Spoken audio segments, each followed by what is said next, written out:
क्या कर रहे हो? सबसे पहले तो देश की जितनी भी विमुक्त जातियां हैं,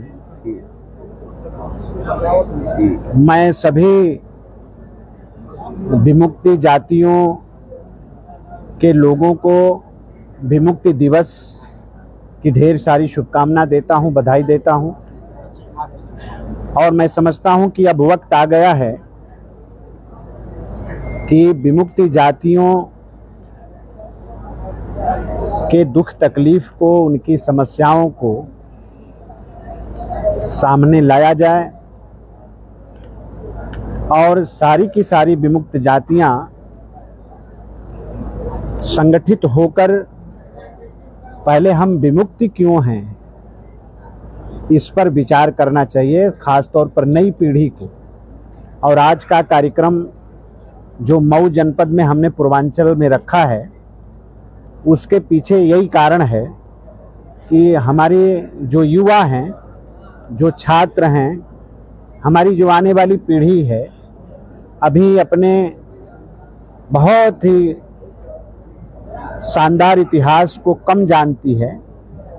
तो आज के कार्यक्रम के पीछे का जो हमारा उद्देश्य है वो यही है कि युवा वर्ग विमुक्ति के बारे में जाने, हमारे पुरखों ने देश की आज़ादी में कैसा योगदान दिया है, कैसी लड़ाई लड़ी है, उसके बारे में जाने।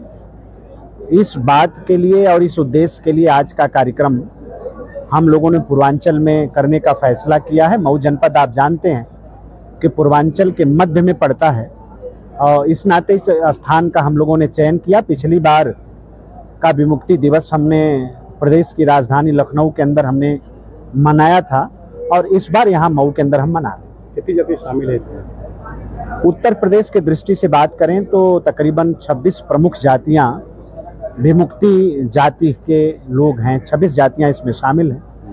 और देश के अंदर अगर हम देखें तो ये संख्या सैकड़े से भी पार है। अभी मैं अपने मुख्यमंत्री माननीय योगी आदित्यनाथ जी का अभिनंदन करना चाहता हूं कि विमुक्ति जातियों से संदर्भित एक सर्वे कराने का फैसला भी हमारी सरकार ने लिया है। तो ठीक से उनके बारे में भी आंकड़े सामने आ सकें, ठीक से उनकी जनसंख्या का आकलन हो सके, उनके आर्थिक, सामाजिक, राजनैतिक स्थिति का आकलन हो सके, इस तरह का एक सर्वे भी सरकार करा रही है। तो मानना जाए कि अब जो जाति इसमें शामिल होंगे उनका 2 सर्टिफिकेट बनेगा? नहीं, ये तो पहले से प्राविधान है। अच्छा। देखिए क्या है कि बहुत पहले से ही हमें 2 तरीके का प्रमाण पत्र मिलता है। एक तो पिछड़ा समाज का मिलता है और दूसरा विमुक्ति जाति का प्रमाण पत्र मिलता है। विमुक्ति जाति का प्रमाण पत्र का जो आशय है वो ये है, वो प्रमाण पत्र हमें इसलिए मिलता है ताकि हमें शिक्षा में हमें मदद मिल सके, सहयोग मिल सके, सुविधा मिल सके, हमारे बच्चों को भी पढ़ने लिखने का ठीक से इंतजाम हो सके, सरकारी मदद से हमारे बच्चे भी पढ़ लिख कर डॉक्टर, इंजीनियर बने, IAS IPS बने।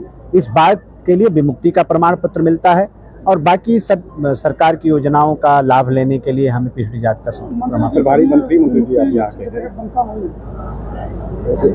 ये प्रभारी मंत्री जी यहाँ के हैं। मऊ में देखा जाए कि अवैध तरीके से हॉस्पिटल, क्लिनिक लगातार खुले हैं, स्वास्थ्य विभाग मौन है, कार्रवाई नहीं हो रही है। नहीं, अच्छा विषय आपने सामने मेरे लाया है। हमारे पार्टी के कई सम्मानित कार्यकर्ताओं और पदाधिकारियों ने भी इस विषय को लाने का काम किया है। मैंने इस पर एक पत्र जारी करने का फैसला किया है और आज ही आज चूँकि परीक्षा है, आप जानते हैं, बच्चों की भर्ती की, सिपाही भर्ती की, लोग व्यस्त हैं। शाम को मैं जिलाधिकारी से भी बात करूंगा, CMO से भी बात करूंगा और एक टीम गठित करके इसकी जांच जरूर जिले में करे कि कौन वैध रूप से हॉस्पिटल चल रहा है, कौन अवैध रूप से चल रहा है।